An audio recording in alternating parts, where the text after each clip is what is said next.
Good morning children. കഴിഞ്ഞ ക്ലാസ്സിൽ നമ്മൾ പാഠം 6 സ്വാമി വിവേകാനന്ദനെ കുറിച്ച് പഠിച്ചു അല്ലേ? ഇനി അതിന്റെ ബാക്കി ഭാഗം നമുക്ക് പഠിക്കാം. ടെക്സ്റ്റ് ബുക്ക് ഒക്കെ വായിച്ചായിരുന്നു അത്രയും ഭാഗം. നന്നായിട്ട് ടെക്സ്റ്റ് ബുക്ക് വായിക്കണം, എങ്കിൽ മാത്രമേ നിങ്ങൾക്ക് അത് മനസ്സിലിരിക്കുകയുള്ളൂ. നമുക്ക് നോക്കാം. ഇതാണ് വിവേകാനന്ദ പാറ. നിങ്ങള് കന്യാകുമാരിയിൽ പോയിട്ടുള്ളവർ തീർച്ചയായും ഇത് കണ്ടിട്ടുണ്ടാവും. ഇനി വരുന്ന ഭാഗത്ത് നരേന്ദ്രൻ നരേന്ദ്രൻ എന്ന് പറഞ്ഞാൽ ആരാണ്? സ്വാമി വിവേകാനന്ദൻ. അദ്ദേഹം കേരളത്തിൽ എത്തിയത് എങ്ങനെയാണെന്നാണ് പറയുന്നത്. അപ്പൊ അമേരിക്കയിലെ ചിക്കാഗോയിൽ മതപ്രസംഗം നടക്കുന്നുണ്ട്, മതസമ്മേളനം നടക്കുന്നുണ്ട്. അവിടെ പോകണമോ വേണ്ടയോ എന്നൊക്കെയുള്ള ചിന്ത അദ്ദേഹത്തിന്റെ മനസ്സിലുണ്ടായി. അങ്ങനെ അദ്ദേഹം പല സ്ഥലങ്ങളിലായി സഞ്ചരിച്ചു നടക്കുന്ന സമയത്ത് ബാംഗ്ലൂരിൽ വെച്ച് തിരുവനന്തപുരത്തുകാരനായ ഒരു ഡോക്ടറെ കാണുന്നു. ഡോക്ടർ പൽപ്പു എന്നാണ് അദ്ദേഹത്തിന്റെ പേര്.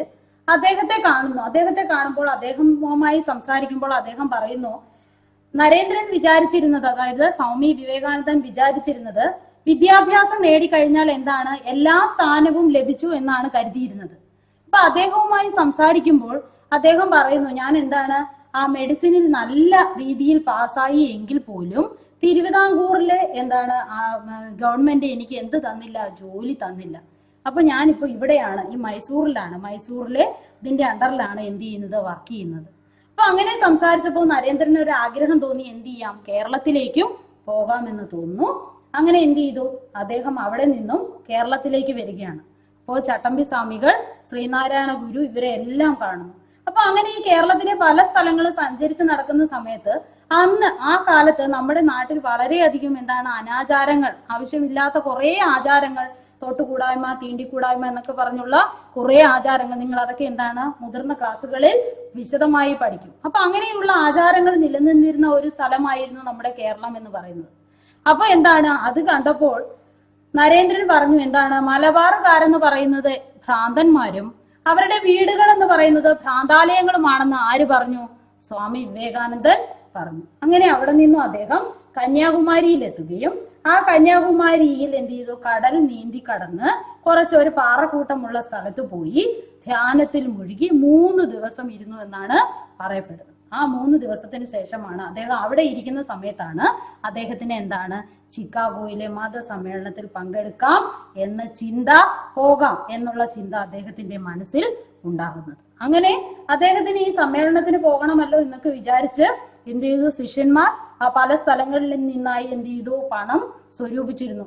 പക്ഷെ നരേന്ദ്രൻ പറഞ്ഞു, ആ പണമെല്ലാം തിരികെ കൊടുക്കുക. ആർക്ക്? പാവപ്പെട്ടവർക്ക് കൊടുക്കാനായി നരേന്ദ്രൻ പറയുന്നു. അതിനുശേഷം അദ്ദേഹം ഇനി പറയുന്ന ഭാഗത്ത് കന്യാകുമാരിയിൽ വരുന്നതും പിന്നെ ചിക്കാഗോയിലെ മതസമ്മേളനത്തിൽ പങ്കെടുക്കുന്നതും ഒക്കെയാണ് ഇനി അടുത്ത ഭാഗത്ത് നമ്മൾ പഠിക്കുന്നത്. അപ്പൊ നമുക്ക് നോക്കാം. അപ്പോ ശ്രീരാമകൃഷ്ണ പരമഹംസന്റെ അടുക്കൽ ചെന്ന് അദ്ദേഹത്തെ ഗുരുവായി സ്വീകരിച്ചു. അദ്ദേഹത്തിന്റെ സമാധിയോടുകൂടി അവിടുത്തെ സ്ഥാനമെല്ലാം ആരെ ഏറ്റെടുക്കേണ്ടി വന്നു? നരേന്ദ്രൻ ഏറ്റെടുക്കേണ്ടി വന്നു എന്നാണ് പറയുന്നത്.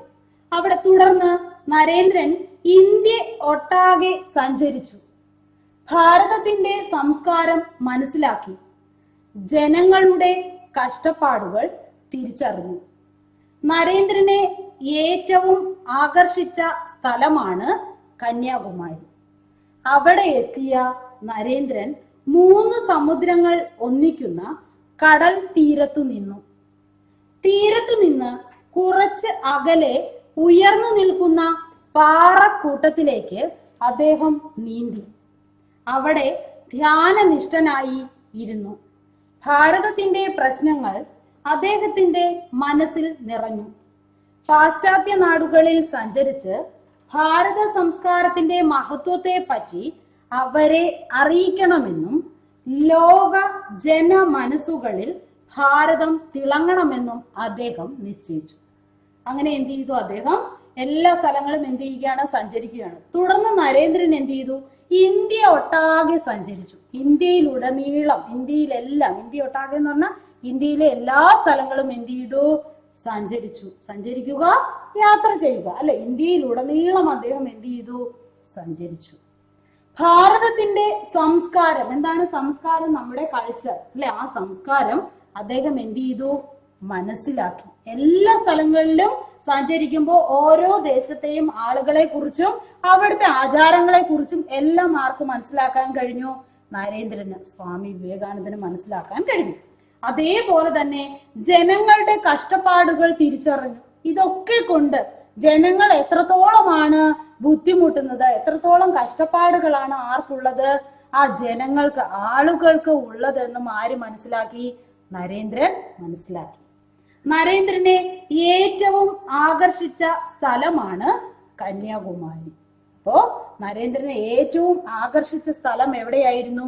കന്യാകുമാരി. അവിടെ എത്തിയ നരേന്ദ്രൻ 3 സമുദ്രങ്ങൾ ഒന്നിക്കുന്ന കടൽ തീരത്ത് നിന്നു. അവിടെ എത്തിയ നരേന്ദ്രൻ എന്ത് ചെയ്തു? 3 സമുദ്രങ്ങൾ ഒന്നിച്ചു ചേരുന്ന ആ കടൽ തീരത്ത് ചെല്ലുകയും തീരത്തു നിന്ന് കുറച്ചകലെ ഉയർന്നു നിൽക്കുന്ന പാറക്കൂട്ടത്തിലേക്ക് അദ്ദേഹം നീന്തി.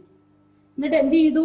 തീരത്ത് നിന്ന്, ആ തീരം, കടൽ തീരത്തിൽ നിന്ന് കുറച്ചകലെ ഉയർന്നു നിൽക്കുന്ന ആ പാറക്കൂട്ടം, പാറകളുടെ കൂട്ടം, ആ കൂട്ടത്തിലേക്ക് എന്ത് ചെയ്തു? അദ്ദേഹം നീന്തി. അവിടേക്ക് നീന്തി കയറി. അവിടെ ധ്യാനനിഷ്ഠനായി, ധ്യാനത്തിൽ എന്ത് ചെയ്തു? മുഴുകിയിരുന്നു. നമ്മൾ നേരത്തെ തന്നെ പഠിച്ചു എന്താണ്? ധ്യാന നിരതനായി അദ്ദേഹം ഇരിക്കും. അവിടെ ഇരുന്നു. എന്നിട്ട് എന്താണ്? ഭാരതത്തിന്റെ പ്രശ്നങ്ങൾ അദ്ദേഹത്തിന്റെ മനസ്സിൽ നിറഞ്ഞു. കാരണം അദ്ദേഹം ഇവിടെ എല്ലാം എന്ത് ചെയ്യുകയായിരുന്നു? സഞ്ചരിക്കുകയായിരുന്നു. അപ്പൊ ഓരോ വ്യക്തികളുടെയും എന്താണ്? ദുഃഖങ്ങൾ അല്ലെ മനസ്സിലാക്കി. പാവപ്പെട്ടവർ എത്രത്തോളം കഷ്ടപ്പെടുന്നുണ്ട്, എന്തെല്ലാമാണ് നമുക്കുള്ള ആ സംസ്കാരം, ആ കൾച്ചർ എന്താണ്, എല്ലാം അദ്ദേഹത്തിന്റെ മനസ്സിൽ ആ ധ്യാനം ചെയ്തുകൊണ്ടിരിക്കുന്ന സമയത്ത് അദ്ദേഹത്തിന്റെ മനസ്സിൽ വന്നു. ഭാരതത്തിന്റെ പ്രശ്നങ്ങൾ അദ്ദേഹത്തിന്റെ മനസ്സിൽ നിറഞ്ഞു. പാശ്ചാത്യ നാടുകളിൽ സഞ്ചരിച്ച് ഭാരത സംസ്കാരത്തിന്റെ മഹത്വത്തെ പറ്റി അവരെ അറിയിക്കണം. അപ്പൊ അദ്ദേഹം അവിടെ വെച്ച് ചിന്തിച്ചു, എന്ത് ചെയ്യണം? പാശ്ചാത്യ നാടുകളിൽ, വിദേശ രാജ്യങ്ങളിൽ സഞ്ചരിച്ച് യാത്ര ചെയ്ത് ഭാരത സംസ്കാരം, നമ്മുടെ ഭാരതത്തിന്റെ കൾച്ചർ, സംസ്കാരം എന്ത് ചെയ്യണം? അതിന്റെ മഹത്വം എത്രത്തോളമാണ്, അതിന്റെ മഹത്വം എത്രത്തോളമാണ്, അതിന്റെ ഉന്നതി, അതിന്റെ നന്മ എത്രത്തോളമാണ് എന്നെല്ലാം എന്ത് ചെയ്യണം? അവരെ അറിയിക്കണം. ആരെ? പാശ്ചാത്യ നാടുകളിലെ ആളുകളെ അറിയിക്കണമെന്നും ലോക ജന മനസ്സുകളിൽ, ലോകത്തിലെ ജനങ്ങളുടെ മനസ്സുകളിൽ നമ്മുടെ ഭാരതം എന്ന് പറയുന്നത് തിളങ്ങണമെന്നും അറിയപ്പെടണം, നല്ല രീതിയിൽ തിളങ്ങി നിൽക്കണം, അല്ലെ? തിളങ്ങി നിൽക്കുക, പ്രകാശിച്ചു നിൽക്കണം. അപ്പൊ എന്താണ്? നമ്മുടെ ആ രാജ്യത്തെ കുറിച്ച്, നമ്മുടെ സംസ്കാരത്തെ കുറിച്ച് എല്ലാം എന്ത് ചെയ്യണം? മറ്റുള്ള രാജ്യങ്ങളിലെ ആളുകൾ എന്ത് ചെയ്യണം? അറിയണമെന്നും അദ്ദേഹം നിശ്ചയിച്ചു, തീരുമാനിച്ചു. അപ്പോ തുടർന്ന് നരേന്ദ്രൻ ഇന്ത്യ ഒട്ടാകെ സഞ്ചരിച്ചു. ഭാരതത്തിന്റെ സംസ്കാരം മനസ്സിലാക്കി. ജനങ്ങളുടെ കഷ്ടപ്പാടുകൾ തിരിച്ചറിഞ്ഞു. നരേന്ദ്രനെ ഏറ്റവും ആകർഷിച്ച സ്ഥലമാണ് കന്യാകുമാരി. അവിടെ എത്തിയ നരേന്ദ്രൻ 3 സമുദ്രങ്ങൾ ഒന്നിക്കുന്ന കടൽ തീരത്തു നിന്നു. തീരത്ത് നിന്ന് കുറച്ചകലെ ഉയർന്നു നിൽക്കുന്ന പാറക്കൂട്ടത്തിലേക്ക് അദ്ദേഹം നീന്തി. അവിടെ ധ്യാന നിഷ്ഠനായി ഇരുന്നു. ഭാരതത്തിന്റെ പ്രശ്നങ്ങൾ അദ്ദേഹത്തിന്റെ മനസ്സിൽ നിറഞ്ഞു. പാശ്ചാത്യ നാടുകളിൽ സഞ്ചരിച്ച് ഭാരത സംസ്കാരത്തിന്റെ മഹത്വത്തെ പറ്റി അവരെ അറിയിക്കണമെന്നും ലോക ജനമനസ്സുകളിൽ ഭാരതം തിളങ്ങണമെന്നും അദ്ദേഹം നിശ്ചയിച്ചു. അപ്പോൾ വിവേകാനന്ദ പാറയിലിരുന്ന് അദ്ദേഹം എന്താണ് അദ്ദേഹത്തിന്റെ മനസ്സിൽ എന്ത് ചെയ്തത്? നിശ്ചയിച്ചത്, തീരുമാനിച്ചുറപ്പിച്ചത് എന്താണ്? പാശ്ചാത്യ നാടുകളിൽ സഞ്ചരിച്ച് ഭാരത സംസ്കാരത്തിന്റെ മഹത്വത്തെ പറ്റി എന്ത് ചെയ്യണം? അവരെ അറിയിക്കണം. അവിടെ ചെന്നിട്ട് അവരോട് പറയണം. എന്നിട്ട് ലോക ജനമനസ്സുകളിൽ, ഈ ലോകത്ത് മുഴുവനുള്ള ആളുകളുടെ മനസ്സിൽ എന്ത് ചെയ്യണം? നമ്മുടെ ഭാരതം എന്ത് ചെയ്യണം? തിളങ്ങി നിൽക്കണം. ഇത് വിചാരിച്ചാണ് അദ്ദേഹം എന്ത് ചെയ്യുന്നത്? ഇനി യാത്ര തുടരുന്നു. അങ്ങനെ അദ്ദേഹം ഖേത്രിയിലെ മഹാരാജാവിന്റെ ആഗ്രഹപ്രകാരം നരേന്ദ്രൻ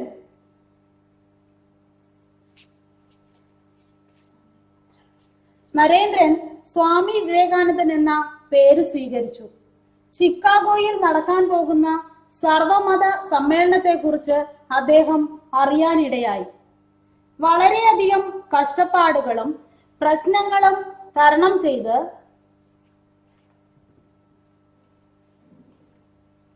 ചെയ്ത് സ്വാമി വിവേകാനന്ദൻ ചിക്കാഗോയിൽ എത്തി. സർവമത സമ്മേളനത്തിൽ ഭാരതത്തിന്റെ പ്രതിനിധിയായി പ്രസംഗം നടത്തി. ഭാരത ചരിത്രത്തിലെ ഒരു നാഴികക്കല്ലാണ് ഈ സംഭവം. അദ്ദേഹം വിദേശ രാജ്യങ്ങളിലെല്ലാം പര്യടനം നടത്തി. ഭാരതത്തിന്റെ മഹത്വം ലോക ജനതയ്ക്ക് മുൻപിൽ തുറന്നു കാട്ടി. സ്വാമി ചെയ്ത നിസ്വാർത്ഥ സേവനം ഭാരതത്തിൽ ആകമാനം അറിയപ്പെട്ടു. തിരികെ എത്തിയ സ്വാമിക്ക് ഭാരതത്തിലൊട്ടാകെ അമ്പിച്ച സ്വീകരണം ലഭിച്ചു. അപ്പം കേത്രി എന്ന് പറയുന്ന സ്ഥലത്തെ മഹാരാജാവിന്റെ ആഗ്രഹപ്രകാരം നരേന്ദ്രൻ എന്ത് ചെയ്തു? സ്വാമി വിവേകാനന്ദൻ എന്ന പേര് സ്വീകരിച്ചു. അപ്പൊ അവിടെയാണ് അദ്ദേഹം കേത്രിയിലെ മഹാരാജാവിന്റെ ആഗ്രഹം അനുസരിച്ച് നരേന്ദ്രൻ എന്ന പേര് മാറ്റി എന്ത് പേര് സ്വീകരിച്ചു? സ്വാമി വിവേകാനന്ദൻ എന്ന പേര് സ്വീകരിച്ചു.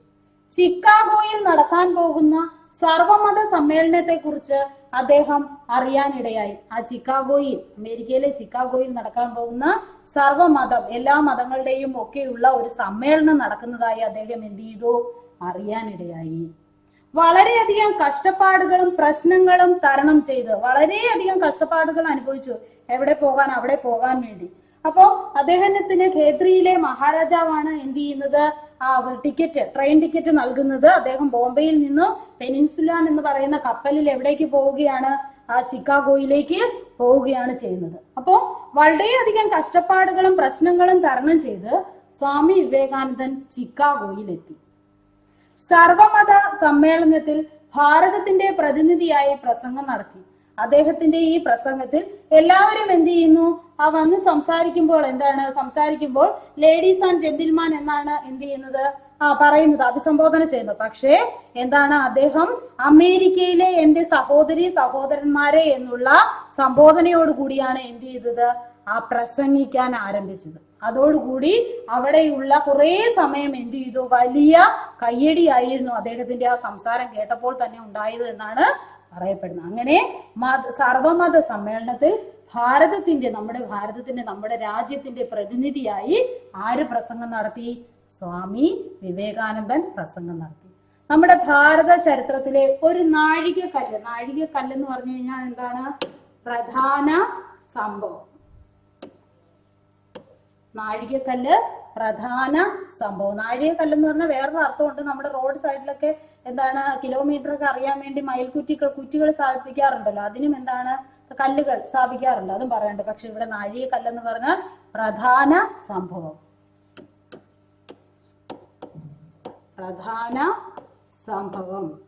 നമ്മുടെ എന്താണ് ഈ പ്രധാനപ്പെട്ട ഒരു സംഭവം നമ്മുടെ ഭാരത ചരിത്രത്തിലെ ഒരു വലിയ സംഭവമായി മാറി. അദ്ദേഹം എന്താണ്? നമ്മുടെ പ്രതിനിധിയായി എവിടെ പോയി സംസാരിച്ചു? അമേരിക്കയിലെ ചിക്കാഗോയിൽ സംസാരിച്ചു. അദ്ദേഹം വിദേശ രാജ്യങ്ങളിലെല്ലാം പര്യടനം നടത്തി. അതേപോലെ തന്നെ അവിടെ നിന്ന് എന്ത് ചെയ്തു? വേറെ രാജ്യങ്ങളിലേക്ക് എല്ലാം എന്ത് ചെയ്തു? അദ്ദേഹം യാത്ര ചെയ്തു. എന്നിട്ട് ഭാരതത്തിന്റെ മഹത്വം ലോക ജനതയ്ക്ക് മുമ്പിൽ തുറന്നു കാട്ടി. നമ്മുടെ മഹത്വം, നമ്മുടെ സംസ്കാരം, നമ്മുടെ പ്രാധാന്യം എന്ത് ചെയ്തു? മറ്റുള്ള രാജ്യങ്ങളിലെ ആളുകളുടെ മുമ്പിൽ എന്ത് ചെയ്തു? സംസാരിച്ചു, തുറന്നു കാട്ടി. എന്ത് ചെയ്തു? എല്ലാവരോടും സംസാരിക്കുക. നമ്മുടെ രാജ്യത്തെ കുറിച്ച് സംസാരിച്ച് നമ്മുടെ ഒരു സംസ്കാരത്തെ കുറിച്ച് എന്ത് ചെയ്തു? അവരുടെ മനസ്സിൽ നല്ല ഒരു ധാരണ ആരുണ്ടാക്കി? ഇദ്ദേഹം ഉണ്ടാക്കി. സ്വാമി ചെയ്ത നിസ്വാർത്ഥ സേവനം ഭാരതത്തിൽ ആകമാനം അറിയപ്പെട്ടു. സ്വാമി ചെയ്ത നിസ്വാർത്ഥ സേവനം എന്ന് പറഞ്ഞാൽ യാതൊന്നും ഇങ്ങോട്ട് പ്രതീക്ഷിക്കാതെ എന്ത് ചെയ്തു? സേവനം ചെയ്യുക, അവർക്ക് വേണ്ടി പ്രവർത്തിക്കുക, അല്ലെ? പ്രതിഫലം പ്രതീക്ഷിക്കാതെ എന്ത് ചെയ്യുക? പ്രവർത്തി ചെയ്യുക. അങ്ങനെ ചെയ്ത, സ്വാർത്ഥതയില്ലാതെ ചെയ്ത ആ സേവനം ഭാരതത്തിൽ ആകമാനം എന്ന് പറഞ്ഞാൽ എല്ലാ സ്ഥലങ്ങളിലും എന്ത് ചെയ്തു? അറിയപ്പെട്ടു. എല്ലാവരും എന്ത് ചെയ്തു? ഇതിനെക്കുറിച്ച് അറിഞ്ഞു. തിരികെ എത്തിയ സ്വാമിക്ക് ഭാരതത്തിലൊട്ടാകെ വമ്പിച്ച സ്വീകരണം ലഭിച്ചു. തിരികെ വന്ന സ്വാമിക്ക് ഭാരതത്തിൽ മുഴുവൻ, നമ്മുടെ രാജ്യത്ത് മുഴുവൻ എന്ത് ചെയ്തു? വലിയ സ്വീകരണമായിരുന്നു എന്ത് ചെയ്തത്? നൽകിയത്. അപ്പോ ഖേത്രിയിലെ മഹാരാജാവിന്റെ ആഗ്രഹപ്രകാരം നരേന്ദ്രൻ എന്ത് ചെയ്തു? സ്വാമി വിവേകാനന്ദൻ എന്ന പേര് സ്വീകരിക്കുകയും ചിക്കാഗോയിലെ മതസമ്മേളനത്തിൽ പങ്കെടുക്കാൻ വേണ്ടി നമ്മുടെ രാജ്യത്തിന്റെ പ്രതിനിധിയായി പോവുകയും ആ വിദേശ രാജ്യങ്ങളിൽ നമ്മുടെ രാജ്യത്തിന്റെ മഹത്വം എന്ത് ചെയ്തു? ഉയർത്തിക്കാട്ടുകയും ചെയ്ത വ്യക്തിയാണ് ആരെന്ന് പറയുന്നത്? സ്വാമി വിവേകാനന്ദൻ. അപ്പോ ഖേത്രിയിലെ മഹാരാജാവിന്റെ ആഗ്രഹപ്രകാരം നരേന്ദ്രൻ സ്വാമി വിവേകാനന്ദൻ എന്ന പേര് സ്വീകരിച്ചു. ചിക്കാഗോയിൽ നടക്കാൻ പോകുന്ന സർവമത സമ്മേളനത്തെ കുറിച്ച് അദ്ദേഹം അറിയാനിടയായി. വളരെയധികം കഷ്ടപ്പാടുകളും പ്രശ്നങ്ങളും തരണം ചെയ്യുക എന്ന് പറഞ്ഞാൽ മറികടക്കുക, തരണം ചെയ്ത് സ്വാമി വിവേകാനന്ദൻ ചിക്കാഗോയിൽ എത്തി. സർവമത സമ്മേളനത്തിൽ ഭാരതത്തിന്റെ പ്രതിനിധിയായി പ്രസംഗം നടത്തി. ഭാരത ചരിത്രത്തിലെ ഒരു നാഴികക്കല്ലാണ് ഈ സംഭവം. അദ്ദേഹം വിദേശ രാജ്യങ്ങളിലെല്ലാം പര്യടനം നടത്തി. ഭാരതത്തിന്റെ മഹത്വം ലോക ജനതയ്ക്ക് മുമ്പിൽ തുറന്നു കാട്ടി. സ്വാമി ചെയ്ത നിസ്വാർത്ഥ സേവനം ഭാരതത്തിൽ ആകമാനം അറിയപ്പെട്ടു. തിരികെ എത്തിയ സ്വാമിക്ക് ഭാരതത്തിലൊട്ടാകെ വമ്പിച്ച സ്വീകരണം നൽകി. ടെക്സ്റ്റ് ബുക്ക് നല്ലതുപോലെ വായിക്കണം. നല്ല ബുദ്ധിമുട്ടുള്ള വേർഡ്സ് ആണ്. കുറെ പ്രാവശ്യം വായിച്ചെങ്കിൽ മാത്രമേ എന്ത് ചെയ്യുകയുള്ളൂ, മനസ്സിലിരിക്കുകയുള്ളൂ.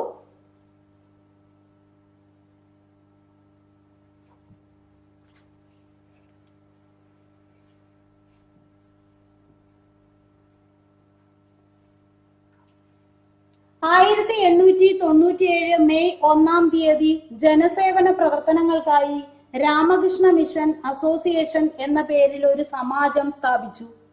സ്വാമി വിവേകാനന്ദന്റെ പ്രശസ്തി ലോകമെമ്പാടും പരന്നു.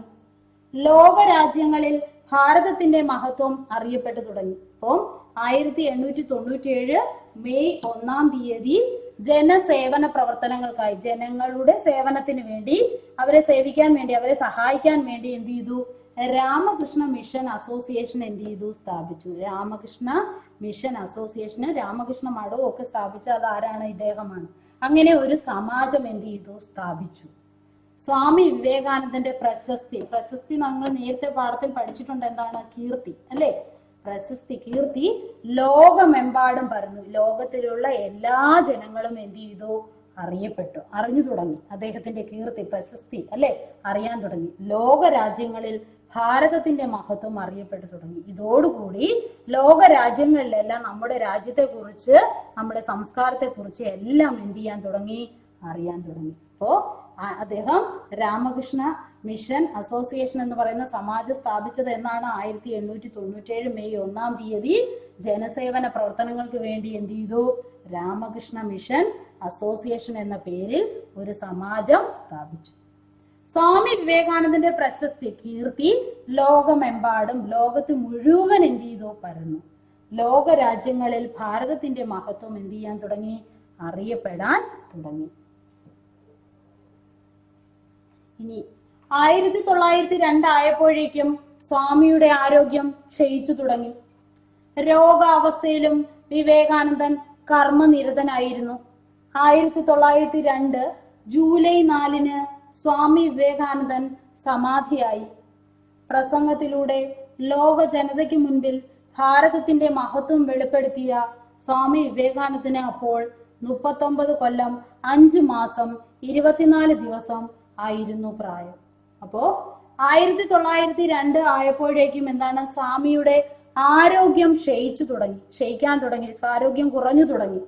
രോഗാവസ്ഥയിലും, രോഗമായിരിക്കുന്ന അവസ്ഥയിൽ പോലും വിവേകാനന്ദൻ എന്താണ്? കർമ്മനിരതനായിരുന്നു. അതായത് തനിക്ക് കർമ്മനിരതൻ കഴിഞ്ഞ പാഠത്തിൽ നിങ്ങൾ പഠിച്ചിട്ടുണ്ട്. എന്ത് ചെയ്യുക? ജോലിയിൽ മുഴുകിയിരിക്കുക, അല്ലെ? കർമ്മനിരതനായിരുന്നു. 1902 ജൂലൈ 4 സ്വാമി വിവേകാനന്ദൻ എന്ത് ചെയ്തു? സമാധിയായി. സമാധിയാവുക എന്ന് പറഞ്ഞ ടീച്ചർ എന്ത് പറഞ്ഞു? മരണപ്പെടുക. സന്യാസിമാർ മരണപ്പെടുമ്പോൾ പറയുന്നതാണ് എന്താണ്? സമാധിയാവുക.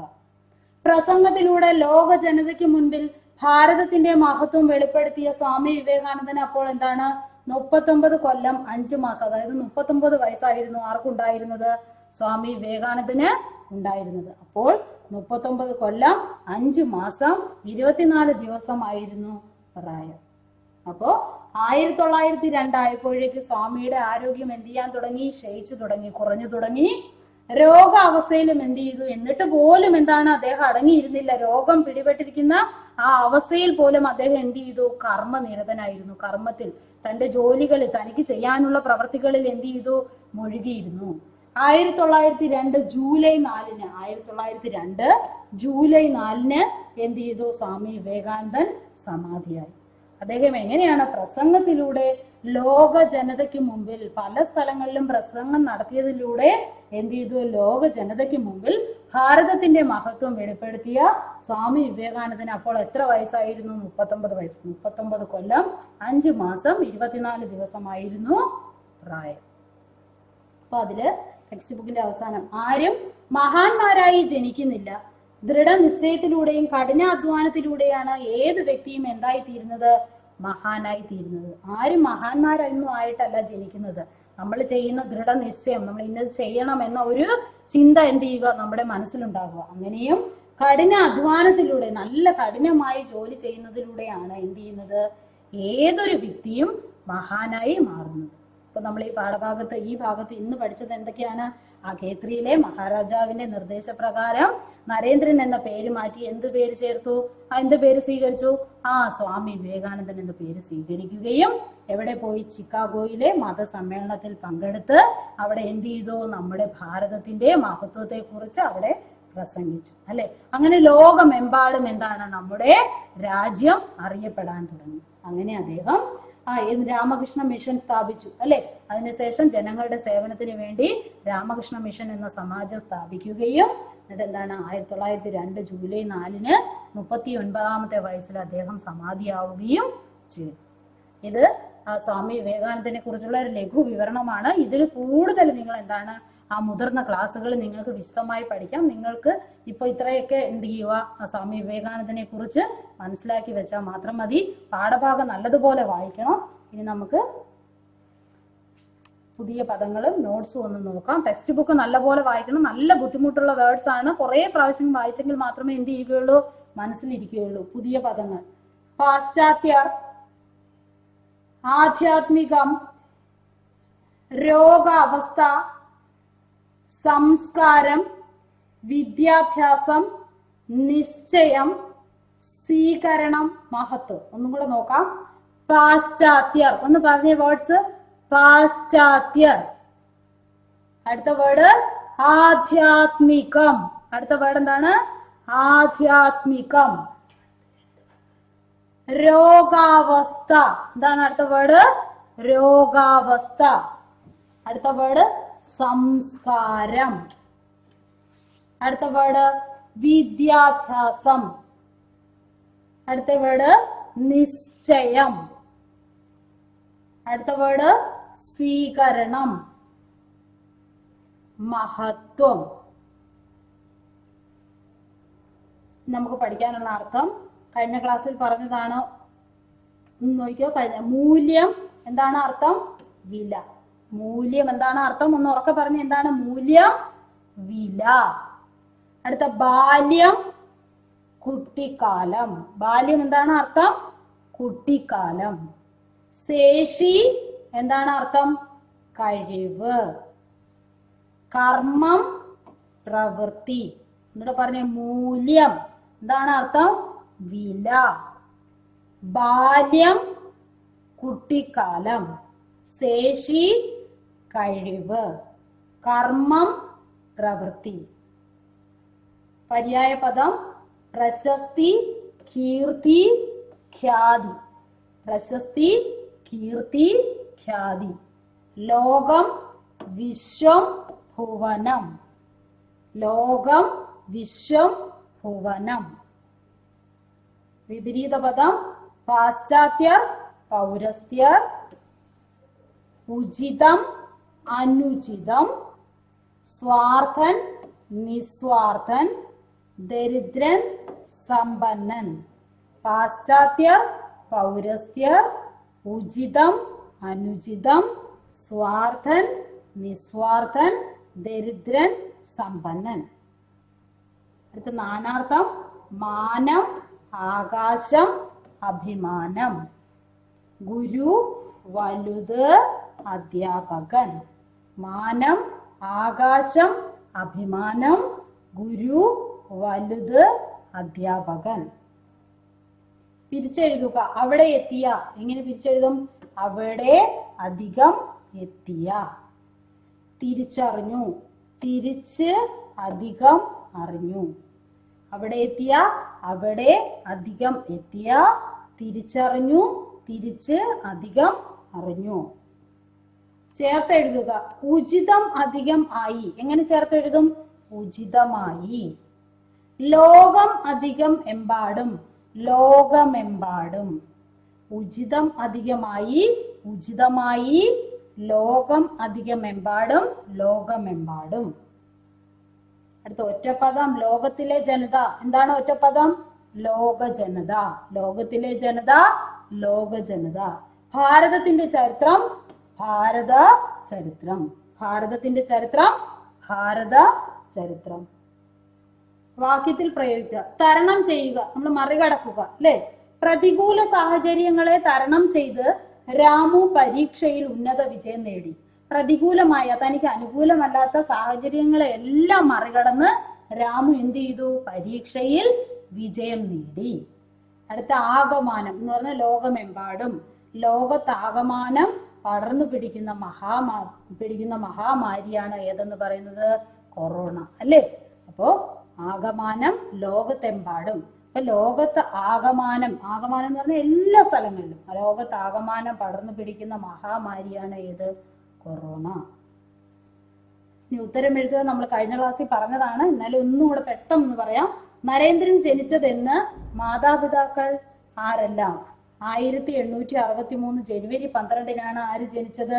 നരേന്ദ്രൻ ജനിച്ചത്. വിശ്വനാഥനും ഭുവനേശ്വരിയുമാണ് മാതാപിതാക്കൾ. അടുത്ത നരേന്ദ്രന്റെ വിനോദം എന്താണ്? ധ്യാനവും വായനയും ആയിരുന്നു നരേന്ദ്രന്റെ വിനോദങ്ങൾ. അടുത്ത നരേന്ദ്രന്റെ ഉള്ളിൽ ശക്തമായി വളർന്ന സംശയം എന്തായിരുന്നു? നമ്മൾ കഴിഞ്ഞ ക്ലാസ്സിൽ പഠിച്ചതാണ്. എന്താണ്? ആരെങ്കിലും ഈശ്വരനെ കണ്ടിട്ടുണ്ടോ? അല്ലെ? ഇതായിരുന്നു നരേന്ദ്രന്റെ ഉള്ളിൽ ശക്തമായി വളർന്ന സംശയം. ഇനി അടുത്ത ക്വസ്റ്റ്യൻ നമ്മൾ കഴിഞ്ഞ ക്ലാസ്സിൽ പഠിച്ചതാണ്. നരേന്ദ്രൻ ഗുരുവായി സ്വീകരിച്ചത് ആരെയാണ്? ശ്രീരാമകൃഷ്ണ പരമഹംസരെയാണ് നരേന്ദ്രൻ ഗുരുവായി സ്വീകരിച്ചത്. നമ്മൾ ഈ പാഠഭാഗത്തിൽ പഠിച്ച ഈ ഭാഗത്ത് പഠിച്ച ക്വസ്റ്റ്യൻ ആൻസർ ആണ്. കന്യാകുമാരിയിലെ വിവേകാനന്ദ പാറയിൽ വെച്ച് നരേന്ദ്രൻ മനസ്സിൽ ഉറപ്പിച്ചത് എന്താണ്? പാശ്ചാത്യ നാടുകളിൽ സഞ്ചരിച്ച് എന്ത് ചെയ്യണം?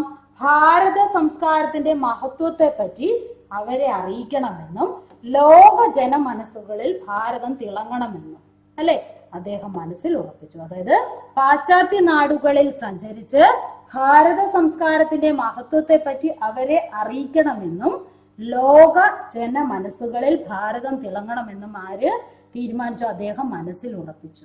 ടെക്സ്റ്റ് ബുക്ക് നല്ലോണം വായിക്കുക. അപ്പൊ എന്ത് ചെയ്യാം? പെട്ടെന്ന് ആൻസർ എഴുതാൻ പറ്റും. ഇനി നിങ്ങൾക്ക് ഒരു അസൈൻമെന്റ് തരികയാണ്. മഹാന്മാരുടെ ചിത്രങ്ങൾ എന്ത് ചെയ്യുക? ശേഖരിക്കുക. നോട്ട്ബുക്കിലോ അസൈൻമെന്റ് ബുക്കിലോ എന്ത് ചെയ്യുക? അത് ചെയ്യുക. ഇനി നിങ്ങൾക്ക് എന്തെങ്കിലും ഡൗട്ട് ഉണ്ടെങ്കിൽ എന്നെ ഈ നമ്പറിൽ വിളിച്ചാൽ മതി. പാഠഭാഗം നല്ലതുപോലെ വായിക്കണം. പിന്നെ കുറേ വേർഡ്സ് ഉണ്ട്, അതെല്ലാം എന്ത് ചെയ്യണം? റിപ്പീറ്റ് ചെയ്ത് വായിക്കുമ്പോൾ മാത്രമേ മനസ്സിൽ നിൽക്കുകയുള്ളൂ. ഇന്നത്തെ ക്ലാസ് ഇവിടെ അവസാനിച്ചിരിക്കുന്നു.